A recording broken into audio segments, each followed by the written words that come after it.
एक स्त्री जब माँ बनती है वो कितने कठिन दौर से गुजरती है, कितना कष्ट होता है, कितना संघर्ष होता है। क्या आप जानते हैं? नहीं जानते तो यही कहेंगे कि माँ बनने वाली स्त्री ही ये जानती है कि उस समय का कष्ट, उस समय की तकलीफ और उस समय की सुंदरता क्या है, उस समय के भाव क्या है। पारिवारिक दृष्टि से अगर देखें तो घर के बड़े और घर का वातावरण दोनों ही बहुत अच्छा होना चाहिए, जो माँ बनने वाली स्त्री के लिए अच्छा होता है और वो अपने आप को उसमें सक्षम बना सकती है कि वो अपने बच्चे का पालन पोषण सही से करे और अपने आप का ख्याल सही से रखे। लेकिन नारी शक्ति सीरीज करने के दौरान जब हम बहुत सारी स्त्रियों से बात करते हैं तो पता लगता है कि घर के बड़े कितनी हीन भावना रखते हैं, वो कितने असक्षम हैं।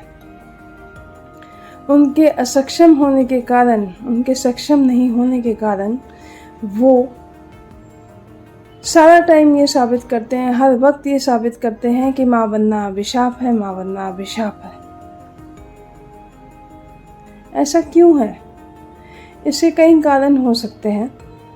पारिवारिक दृष्टि, हर परिवार का एक अपना कारण हो सकता है, लेकिन क्या ये गलत है या क्या ये सही है, ये जानना बहुत ज़रूरी है।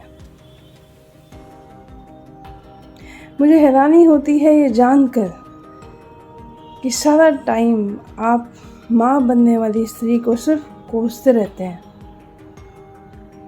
सिर्फ उसे जताते रहते हैं कि माँ बनना अभिशाप है, ये सही नहीं है।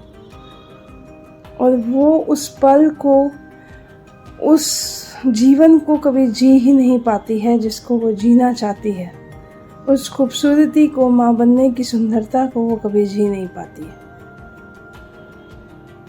ऐसे कई सवाल हमारे पास आते हैं और कई स्त्रियों से जब हम बात करते हैं तो हम ऐसे सवालों के जवाब ढूंढने की कोशिश करते हैं। यही है हमारी नारी शक्ति सीरीज। अगर आपके भी मन में कोई सवाल आता है तो हमें बताइए, हम अपने देसी टोन में उसे पूछेंगे और कभी ना कभी किसी स्त्री को अपने मंच पे नारी शक्ति की सीरीज में लाके उसका जवाब ज़रूर मांगेंगे। लेकिन हाँ, उसके लिए आपको एक और काम करना है। हमारा एक YouTube चैनल है भारत मेरे साथ, जिस पे आपको ये सीरीज़ देखने को मिलेगी। उसको ज़रूर सब्सक्राइब करें। धन्यवाद।